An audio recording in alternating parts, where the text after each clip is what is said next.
Morning. ঠান্ডার জোরটা আবার বেড়েছে। এই ঠান্ডা যে কতদিন থাকবে কে জানে। ঠান্ডা থাকা ভালো। অ্যাকচুয়ালি কি হয়েছে, ঠান্ডাটা খুব তীব্রতা বাড়িয়েছে। তীব্রতাটা একটু কমিয়ে বেশি দিন থাকা ভালো। ঠান্ডায় ভালো কাজ হয়, কিন্তু এত বেশি ঠান্ডা পড়ে গেছে যে রেস্ট করতে পারছি না। চলো ব্লগটা এখান থেকেই শুরু করে দিলাম।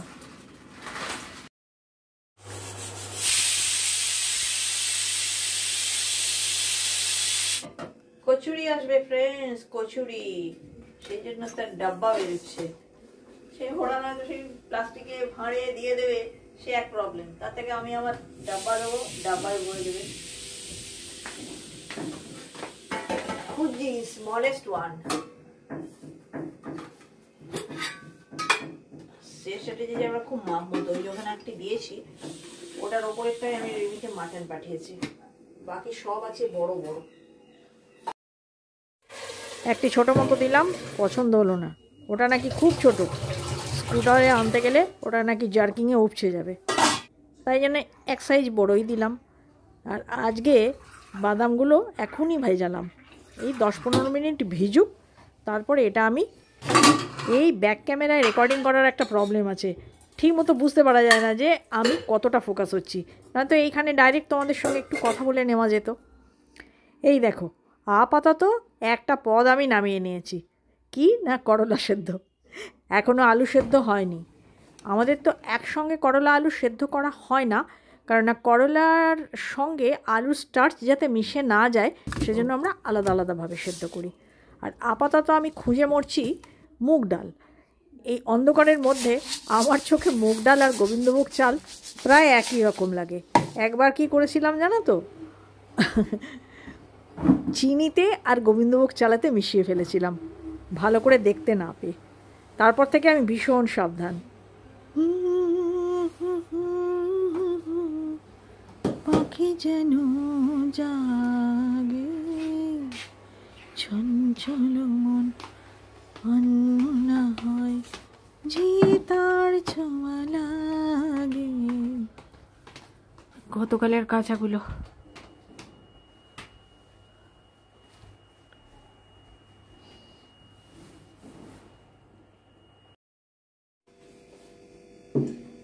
সাড়ে 9টা বেজে গেছে ফ্রেন্ডস।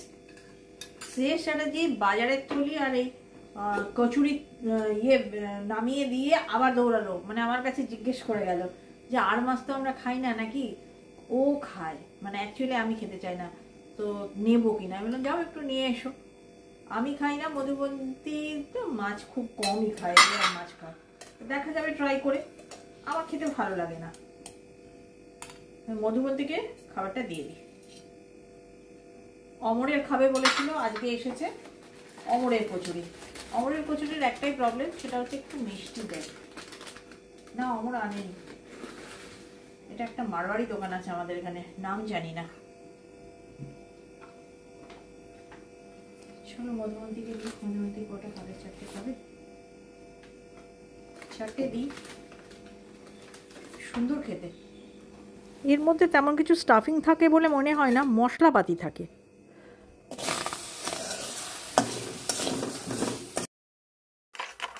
এবার বুঝলে ফ্রেন্ডস, মাত্র কেন 10-15-20 মিনিট ভেজালাম আমি আমন্ড। ভেজানো বাদাম খেতে খেতে একঘেয়ে লেগে গেছে, প্রচুর জমে আছে বাদাম, তো একটু সল্টেড রোস্টেড করে নিচ্ছি।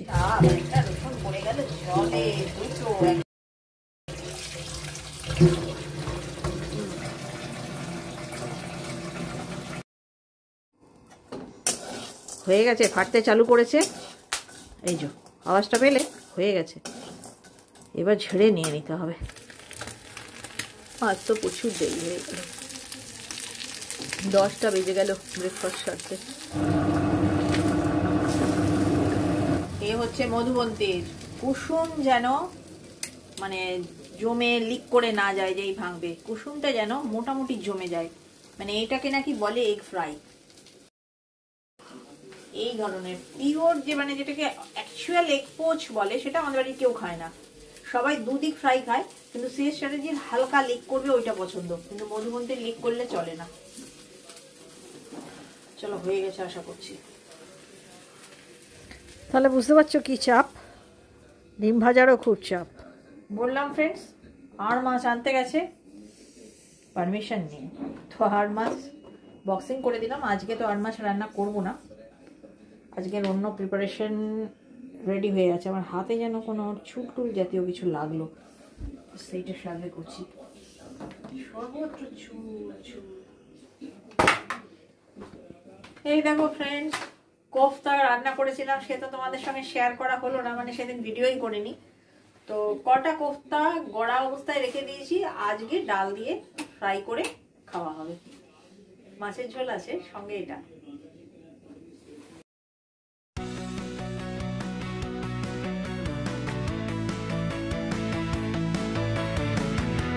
তাহলে গরম চায়ে চুমুক দিতে দিতে একটা ভেজিটেবল হবে, সেটা হচ্ছে গিয়ে এই যে বিনস, বেগুন, পেঁয়াজ ফোড়ন, রসুন ফোড়ন, কাঁচা লঙ্কা, টমেটো, ক্যাপসিকামটুকু কাটা ক্যাপসিকাম বলে আমি এটা দিয়ে দেবো,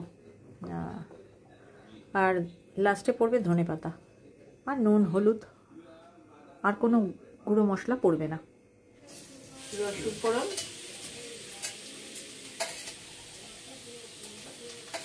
একটু নেড়ে চেড়ে নিয়ে দিয়ে দেবো পেঁয়াজটা। খুব সিম্পল তরকারিটা, কিন্তু খেতে কিন্তু ভীষণ ভালো লাগে, ভাত রুটি সবের সঙ্গে। চিমনির আওয়াজ বন্ধ করতে গেলে রান্নার আওয়াজও তোমাদের শোনাতে পারি না, কিন্তু কি করা যাবে। আর এই সময় বলে নিই, তোমরা আমার ঠোঁটে লিপস্টিক দেখতে পাচ্ছ। হ্যাঁ ফ্রেন্ডস, লিপস্টিক লাগাতে আমি বাধ্য হয়েছি। তার কারণ হচ্ছে গিয়ে ঠোঁট শুকিয়ে ফেটে যাওয়ার আগের মুহূর্ত। লিপস্টিক হচ্ছে গিয়ে ঠোঁটের প্রোটেকশন। এটা তরকারিটা হবে একটু গলা গলা টাইপের, আমাদের বাড়িতে সবই একটু গলা গলা টাইপের হলেই পছন্দ করে। গোটা গোটা রাখলে আবার একটুখানি মানে তেলের ওপর করতে হবে, তো আমি এটা একটু কম তেল আর একটু সেদ্ধর ওপরে করবো, সেই জন্য আমি একটু গলা গলাই করবো, তবে খেতেটা ভালো লাগবে, নয়তো না বেগুনের গন্ধ ছাড়বে। একটু গলা গলা করে তারপরে আমি ধনেপাতা দিয়ে দেবো, তাহলে আর ওই বেগুনের গন্ধ নাকে লাগবে না, রসুন পেঁয়াজ ফোড়ন পড়েছে লাগবে না। বুড়ো হলে অনেক কিছু সহ্য করতে হয় গো। এই দেখো, এটাকে কুকারে ভরলাম, ভরে এটাকে সিটি দেবো, তারপরে কড়াইয়ে ঢেলে টেক্সচার। এই যে শিম সেদ্ধ করে নিয়েছি, জাস্ট সর্ষে আর শুকনো লঙ্কা ফোড়ন দিয়ে, নুন একটু দিয়েই বসিয়েছিলাম, একটু হলুদ দিয়ে সাঁতলে নেব। ভাগ্যে মধুবন্তী এসে ক্যামেরাটা হোল্ড করে দিল গো। রান্নাঘরের অবস্থা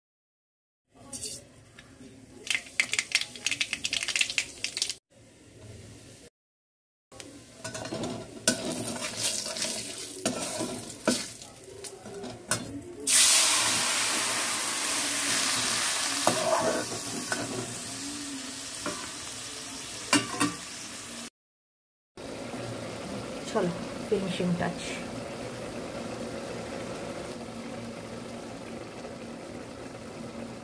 হয়ে গেল,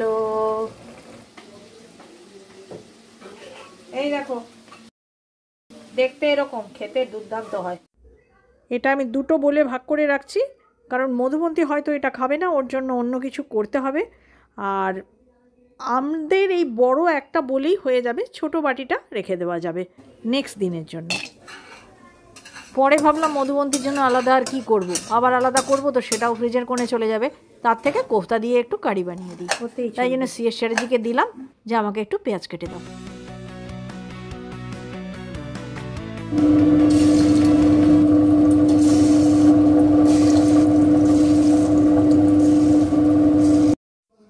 কোফতা কারিটা ফ্রেন্ডস আমি সেইভাবে তোমাদের সঙ্গে শেয়ার করলাম না, কারণ কদিন আগেই আমি এই মতি পোলাও বানিয়েছি, তাতে যেভাবে রান্নাটা করেছিলাম আমি ঠিক সেইভাবেই রান্নাটা করেছি। একটুখানি কিশমিশ, কারণ মাত্র 6টা কোফতা আছে, যেন অল্প অল্প করে করবে, সবই করবে। এখানে বাটা আছে দুটো টুকরো, ছোট ছোট দুটো টুকরো আদা, 2-3 কোয়া গার্লিক, আর একটুখানি 1/4 টমেটো পেস্ট, কাঁচা লঙ্কা। এবার আমি এতে ইউজ করব গুঁড়ো লঙ্কা, ইউজ করব আর এটা আছে একটু বিরিয়ানি মশলা।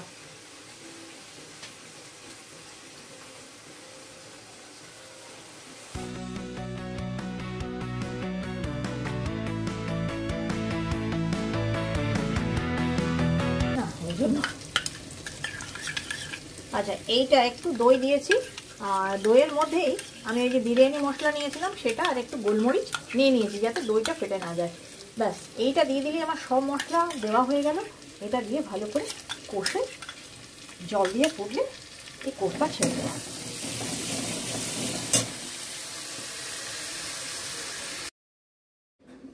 চলো ফ্রেন্ডস, পুচকি মতন কি বলবো, কোফতা কারি রেডি। এত কম রান্না হয় না, এটা কেটে রেখে করা মধুবন্তীর জন্য। যা যা দিই সবই দিয়েছি, শুধু ছোট মতো করেছি। এবার টেস্ট কেমন হয়েছে সেটা ওরাই খেতে বলতে পারবে। এই যে রেয়ার দৃশ্যটি তোমরা দেখতে চেয়েছিলে এবং আমারও খুব দেখার ইচ্ছে ছিল, এইটা আমারও প্রথম দেখা দৃশ্য। তো ছোট্ট এক্ষুনি বেরিয়েছে, মনে হচ্ছে মধুবন্তী খবর দিল ভাগ্যে। চলো আজকে এই দারুণ দৃশ্যটা তোমাদের সঙ্গে আমি শেয়ার করলাম। চলে এসো, ওর মা এসে গেছে। এই দেখো দেখো, দেখতে পেয়েছো? পাতার ফাঁকে বসে আছে। ছেড়ে দাও, ওদের ওম লাগবে, এখন গরম লাগবে। ওর মা দিক ওকে গরম, ওদের বন্ধ করে দিই। আসলে ওর মা ডানা আড়াল দিয়ে বসেছিল, আমরা আসাতে বিঘ্ন ঘটলো।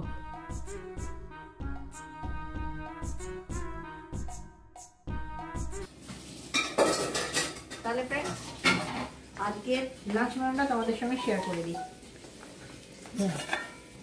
উচ্ছে আলু ভাতে, শিম ছেচকি, কাঁচা মুগের ডাল,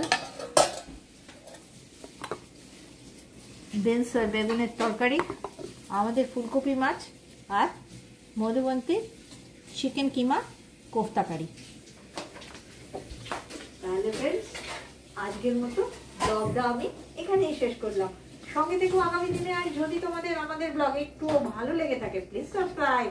যারা অলরেডি সাবস্ক্রাইব করে দিয়েছো তারা লাইক, কমেন্ট, শেয়ার করতে ভুলো না ফ্রেন্ডস। Bye bye.